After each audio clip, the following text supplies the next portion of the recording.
Ճիշտն ասած, ես մանրակրկիտ ուշադրությամբ հետևեցի քննչական կոմիտեի նախագահի պատասխաններին, որոնք վերաբերում էին ազգային բարերար Սամվել Կարապետյանի իրապես ապօրինի քաղաքական հետապնդման վերաբերյալ այն դիրքորոշումներին եւ պատասխաններին, որոնք ինքը ներկայացրեց։ Անկեղծորեն եմ ասում, առաջին հերթին զարմանք ունեմ նրա շուրջ, թե ինչպես էր քննչական կոմիտեի նախագահ, օրինակ, դիրքորոշում ներկայացնում որոշակի զարմանքով, թե ինչպես է հնարավոր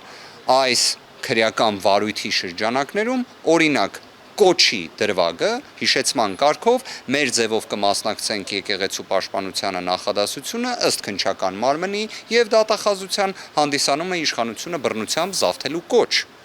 Հիմա քննչական կոմիտեի նախագահը զարմանք էր արտահայտում, թե ինչպես է հնարավոր նշվածը անջատել քրեական վարույթից եւ ուղարկել դատարան։ Այստեղ եւս հիշեցման կարգով ուզում եմ նշել, որ 130 օրից ավելի է, ինչ Սամվել Կարապետյանը կալանավորված է եւ քննչական կոմիտեի 53 քննիչներից բաղկացած խումբը այդպես էլ չի կարողանում այդ գործով որևէ մի վերջնական վարույթային ակտ կայացնել։ Սա էլ եւս զարմանալի է, ինչի համար, որովհետեւ օրինակ Միքայել Սրբազանի դեպքում նախաքննությունը կրկին ենթադրյալ կոչի դրվագով տևեց մոտ 20 օր։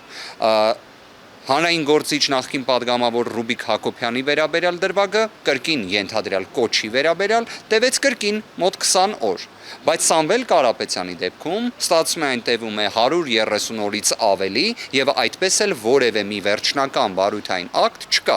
Հիմա այստեղ քրեական դատավարության օրենսգիրքը գալիս է մեզ օգնության։ Ես չեմ պատկերացնում ինչպես նշվածը չէր արձանագրվել քննչական կոմիտեի նախագահի կողմից, քանի որ քրեական դատավարության օրենսգրքի 10-րդ հոդվածը, այդ թվում հենց օրինակ երկրորդ մասը, ուղիղ մեխանիզմը նախատեսում է, թե ինչպես է հնարավոր նման վարույթին, որը արկա է Սամվել Կարապետյանի դեպքում, քանի որ այնտեղ կան նաև մի շարք անհասկանալի տնտեսական բնույթի իբրև մեղադրանքներ, որոնք ունեն մի քանի մեղադրյալներ իրենց հերթին, քրեական դատավարության օրենսգրքի վկայակոչածս հոդվածը, նշված կարգավորումը, թե ինչպես անջատել նոր վարույթի շրջանակներում կայացնել վարույթային գործողություններ, այդ թվում վերջնական գնահատական տալ եւ օրինակ ուղարկել դատարան, որովհետեւ ես այլ որևէ սպասում չունեմ քննչական կոմիտեից։ Բնականաբար, եթե վերջիններս իսկապես իրավունքի գերակայությամբ, քաղաքական, սելեկտիվ որևէ մի բաղադրիչ չունենային, ապա իհարկե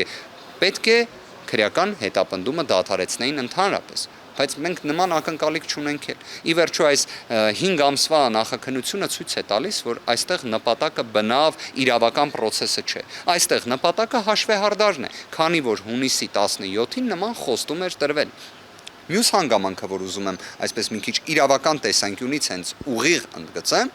վերաբերում է նրան, որ այստեղ քննչական կոմիտեի նախագահը ոչ թե պետք է հարցադրում բարձրացներ, թե ինչպես է հնարավոր մաս անջատել, հա, այլ պետք է հարցադրումը ընչեր հետևյալ կերպ։ Իսկ ինչպես էր հնարավոր կոչի ենթադրյալ դրվագը միացնել տնտեսական բնույթի իբրև դրվագների հետ։ Այս հարցին էլ այդպես էլ պատասխան չստացանք, եւ իհարկե նաեւ ուզում եմ առիթը օգտագործել եւ նշել, որ փաստաբանական խմբի կողմից Սամվել Կարապետյանի հայտարարություն էր տարածվել, որով մենք նաեւ նշել էինք, որ Վճռաբեկ դատարանը պարզ չէ ինչ հանգամանքներում եւ ինչ առիթից ելնելով վարույթ է ընդունել գլխավոր դատախազության կողմից ներկայացված Վճռաբեկ բողոքը եւ քննչական կոմիտեի նախագահը շատ պատահաբար շակերտներում իհարկե անդրադարձավ նաև նշված հանգամանքին եւ որոշակի հույս հայտնեց, թե ինչ որոշում կարող է կայացնել Վճռաբեկ դատարանը։ Ամբողջությամբ նախադասությունը չեմ ցանկանում մեջ բերել, բայց կարծում եմ սա եւս որոշակի ազդակ է, որ մեզ մոտ իսկապես դատական իշխանության անկախության լրջագույն խնդիրներ են առկա, լրջագույն, քանի որ ոչ թե այսպես ասած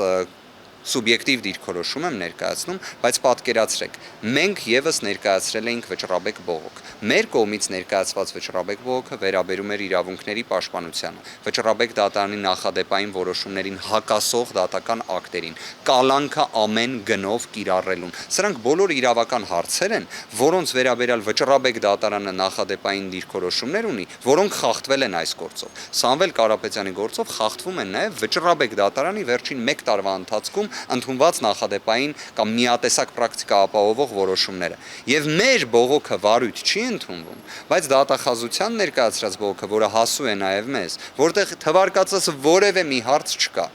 Որևէ մի նման հիմնավորում չկա, որևէ նման մի հիմք չկա, այն վարույթ է ընդունվում։ Բոլոր դեպքերում մի բանն է հստակ, որ մենք գործ ունենք քաղաքական հետապնդման հետ, որովհետև սթափության տիրույթում, երբ մենք նայում ենք այսպես սառը դատելով այն իրադարձությունները, որոնք տեղի են ունենում, ինձ որևէ մեկը չի կարող համոզել, որ քննչական կոմիտեի 53 արեստավարժ քննիչներ 130 օրից ավելի չեն կարողանում քրեական վարույթով վերջնական վարույթային գործողություններ կատարեն եւ ակտեր ընդունեն։ Այն պայմաններում, երբ օրինակ դատավոր Դոլմազյանի կողմից կալանքը 1 ամսով երկարաձգելու որոշման մեջ հենց ուղիղ այդ ազդակն էր, ուղիղ հենց այդ հաղորդագրությունն էր եւ այդ իրավական դիրքորոշումն էր ուղղված 53 քննիչներից բաղկացած խմբին, բայց մենք այսօր տեսնում ենք, որ կրկին որևէ գործողություն չկա,